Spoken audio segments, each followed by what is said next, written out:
श्री वामन पुराण 55वां अध्याय। देवी द्वारा नमुचिक का वध, शुम निशुम का वृत्तांत, धूमलोचन का वध, देवी का चंडमुंड से युद्ध और असुर सैन्य सहित चंडमुंड का विनाश। पुलह जी बोले, द्विसतम कश्यप की दनु नाम की पत्नी थी। उसके इंद्र से अधिक बलशाली 3 पुत्र थे। इसमें बड़े का नाम शुंभ, मंझले का नाम निशुम और महाबलशाली तृतीय पुत्र का नाम नमूची था। इंद्र ने हाथ में वज्र धारण कर नमूची नाम से विख्यात उस दनुपुत्र असुर को मारना चाहा। तब नमूची इंद्र को आते देखकर उनके भय से सूर्य के रथ में प्रवेश कर गया। इससे इंद्र उसे मार ना सके।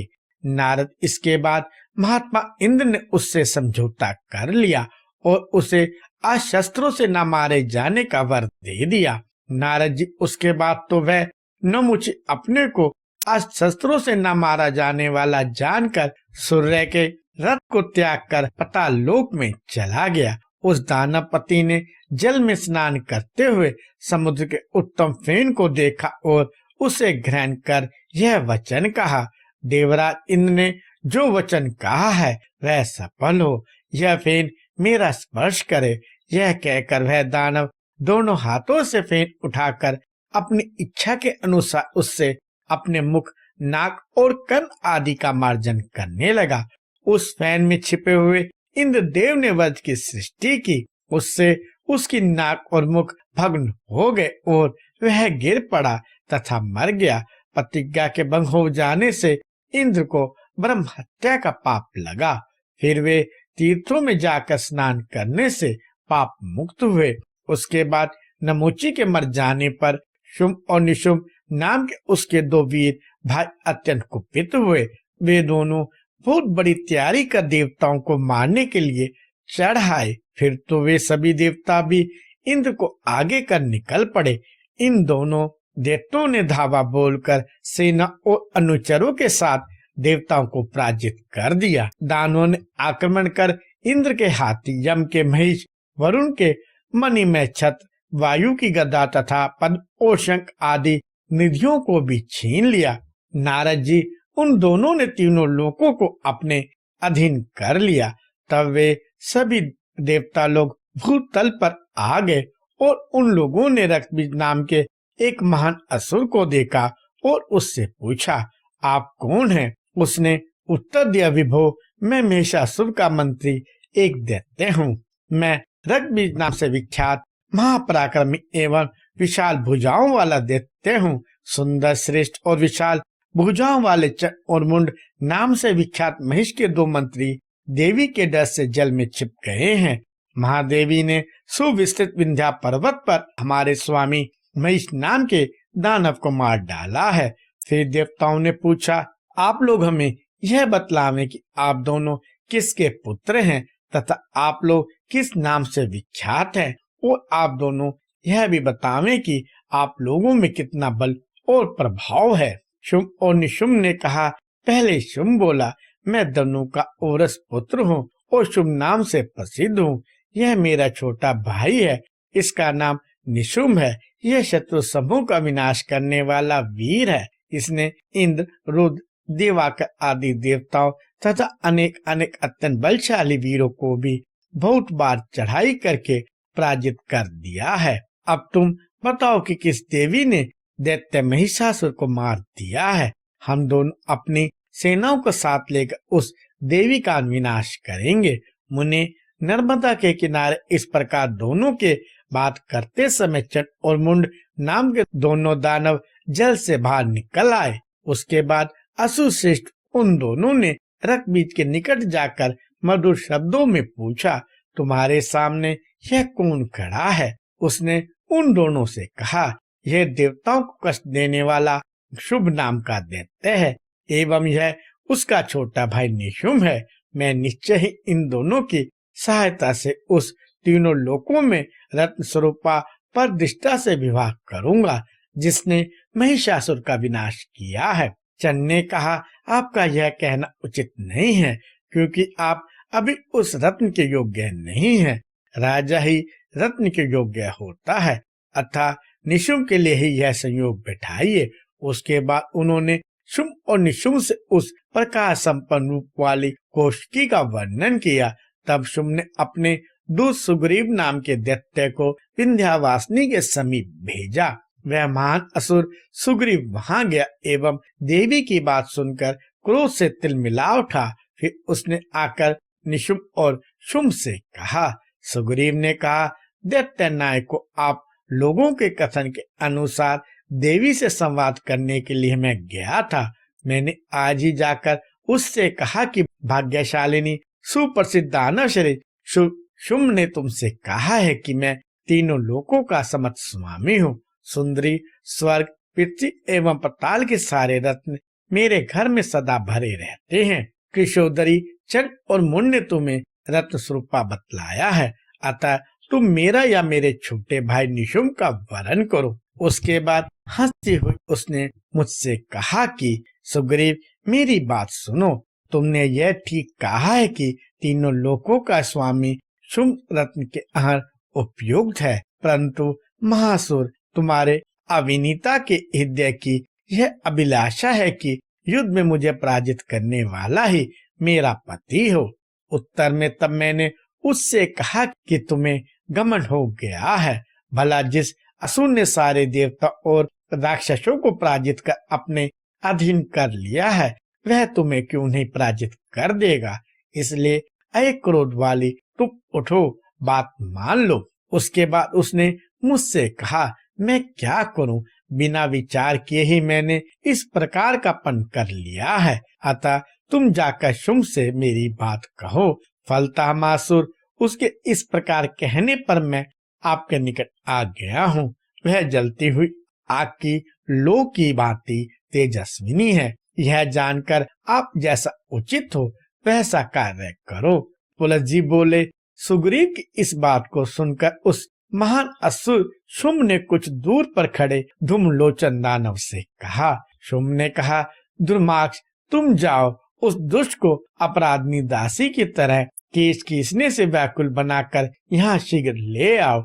यदि कोई पराक्रमी उसका पक्ष ले तो तुम बिना विचारे उसे मार डालना, चाहे ब्रह्मा ही क्यों न हो।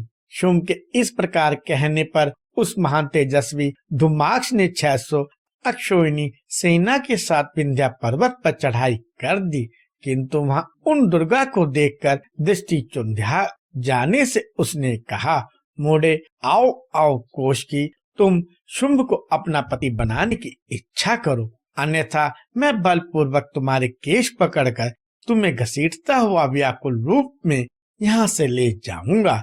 श्री देवी ने कहा, शुम्भ ने तुमको मुझे बलपूर्वक ले जाने के लिए ही निश्चय ही भेजा है, तो इस विषय में एक अबला क्या करेगी? तुम जैसा चाहो वैसा करो। पुलह जी बोले। विभावरी देवी के इस प्रकार कहने पर बलवान एवं पराक्रमी धूम्रलोचन गदा लेकर झट दौड़ पड़ा। कौशिकी ने गदा लेकर आ रहे उस असुर को साथ ही उसकी सेना को भी हुंकार से ही भस्म कर दिया, जैसे आग सूखी लकड़ी को जला देती है। कौशिकी द्वारा सेना के साथ बलवान दानव को भस्म किए जाते देखकर सारे संसार में हाहाकार मच गया। शुम्भ ने भी हाहाकार का वह महान शब्द सुना। उसके बाद उसने चंड एवं मुंड नाम के दोनों महान एवं बलवान असुरों तथा बलवानों में श्रेष्ठ हुरुरु को आदेश दिया और वे प्रसन्नता पूर्वक युद्ध के लिए चल पड़े। हाथियों और रथों से भरी उनकी बड़ी सेना शीघ्र ही वहां पहुंच गई जहां कौशिकी खड़ी थी। उस समय शत्रु की सैकड़ों सेनाओं को आते देखकर सिंह युद्ध में अपनी गर्दन के बालों को फटकारने लगा और खेल खेल में बिना किसी परिश्रम के ही दानवों को पछाड़ पछाड़ कर मारने लगा। कुछ को तेज नखों से, कुछ को अपनी छाती के धक्के देकर भयत्रस्त कर दिया। फिर तो पर्वत की गुफाओं में रहने वाले सिंह से एवं देवी के अनुगत भूतों से मारे जा रहे वे सभी दानव भागकर चंड मुंड की शरण में चले गए। चंड और मुंड अपनी सेना को घबराए एवं दुखी हुए देखकर कुपित हो गए और अपने होठ फड़फड़ाने लगे। अग्नि की ओर उड़कर जाने वाले, जलकर मरने वाले पतंगों के समान वे दोनों दैत्य देवी की ओर दौड़े।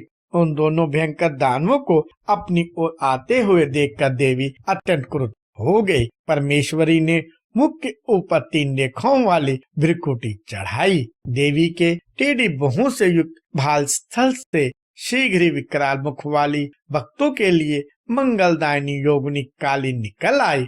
उनके हाथ में भयंकर खड़वान नामक हथियार तथा काले अंजन के समान तरकस से युक्त भयंकर तलवार थी। उनका शरीर कंकाल और खून से सना हुआ था तथा उनके गले में राजाओं के कटे हुए सिरों की बनी हुई मुंडमाला थी। उन्होंने बहुत अधिक क्रुद्ध होकर युद्ध में कुछ को तलवार के घाट उतार दिया और हाथी, रथ एवं घोड़ों से युक्त कुछ अन्य असुर शत्रुओं को खड़वांग से मार डाला।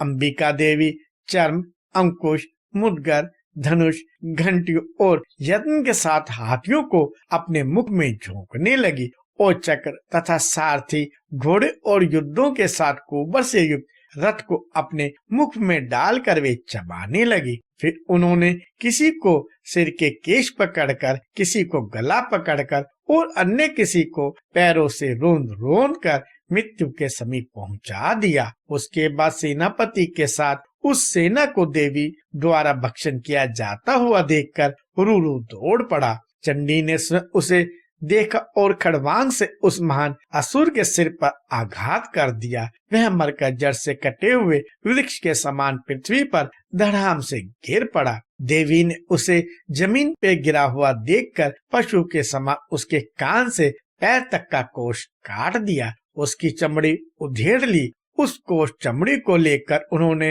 अपनी निर्मल जटाओं को बांध लिया। उसमें एक जटा नहीं बांधी गई, उसे उखाड़ कर उन्होंने जमीन पर फेंक दिया। वह जटा एक ब्याहनी देवी हो गई। उसके सिर के बाल तेल से सने थे एवं वह आधा काला और आधा सफेद वन का शरीर धारण किए हुए थी। उसने कहा, मैं एक श्रेष्ठ महान असुर को मारूंगी। तब देवी ने उसका चंडमारी यह नाम रख दिया। देवी ने कहा, सुबह तुम जाओ और चंडमुंड को यहाँ पकड़ लाओ। उन्हें पकड़ लाने में तुम समर्थ हो, मैं उन्हें मारूंगी। इस प्रकार देवी के उस कथन को सुनकर वह उन दोनों की ओर दौड़ पड़ी। वे दोनों भय से दुखी होकर दक्षिण दिशा की ओर भाग गए। तब चंडमारी गरुड़ के समान वेगवान गधे पर सवार होकर वेग से भगने के कारण वस्त्रहीन हुए उन दोनों के पीछे दौड़ पड़े। फिर तो जहाँ चट और मुंड दोनों देखते गए वहाँ उनका पीछे शिवा भी पहुँचती गई। उस समय उन्होंने यमराज के पौंड नामक महिष को देखा। उसने चंडमारी ने उस महिष को सांप के आकार वाली सींग को उखाड़ लिया और उसे हाथ में लेकर वह शीघ्रता से दानवों के पीछे पिल पड़ी। तब वे दोनों दैत्य पृथ्वी छोड़कर आकाश में चले गए। फिर महेश्वरी ने अपने गधे के साथ शीघ्रता से उन दोनों का पीछा किया। देवी ने सपराज करकोटक को खाने की इच्छा वाले गरुड़ को देखा। फिर तो देवी को देखते ही उनके रोंगटे खड़े हो गए। वे डर गए। चंडमारी के भय से गरुड़ मांसपिंडों के समान लोथड़े से हो गए। उन पक्षीराज के भयंकर पांख भय के कारण गिर पड़े। पक्षीराज के गिरे हुए पांखों तथा करकोटक सर्प को लेकर चंडमारी भय से आग चंड और मुंड के पीछे दौड़ी। उसके बाद तुरंत ही वह देवी चंड और मुंड नामक महान असुरों के निकट पहुंच गई एवं उन दोनों को करकोटक नाक से बांधकर विंध्या पर्वत पर ले आई। उस चंडमारी ने देवी के पास उन दानवों को निवेदित करने के बाद भयंकर कोष लेकर दानवों के मस्तक और गरुड़ के सुंदर पंखों से बनी अनुपम माला निर्मित कर देवी को दे दी एवं सिंह चम का घाघरा भी देवी को समर्पित किया। उन्होंने स्वयं गरुड़ के अन्य पंखों से दूसरी माला बनाकर उसे अपने सिर में बांध लिया और फिर वे दानवों का खून पीने लगी। उसके बाद प्रचंड दुर्गा ने चंड और असुर नायक मुंड को पकड़ लिया एवं कुपित होकर उन दोनों महाअसुरों का सिर काट डाला। शुक्रवती देवी ने सर्प द्वारा उनके सिर का अलंकार बनाया और वह चंडमारी के साथ कोष्ठी के पास गई। वहां जाकर उसने कहा, देवी, दैत्यों के सिर से गुथे एवं नागराज से लपेटकर सिर पर पहने जाने वाले इस श्रेष्ठ अलंकार को धारण करे। शिवा देवी ने उस विस्तृत सिर के आभूषण को लेकर उसे चामुंडा के मस्तक पर बांध दिया और उनसे कहा, आपने अत्यंत भयंकर कार्य किया है। यथा आपने चट और मुंड के सिरों का शुभ आभूषण धारण किया है, अतः आप लोक में चामुंडा नाम से प्रख्यात होंगी।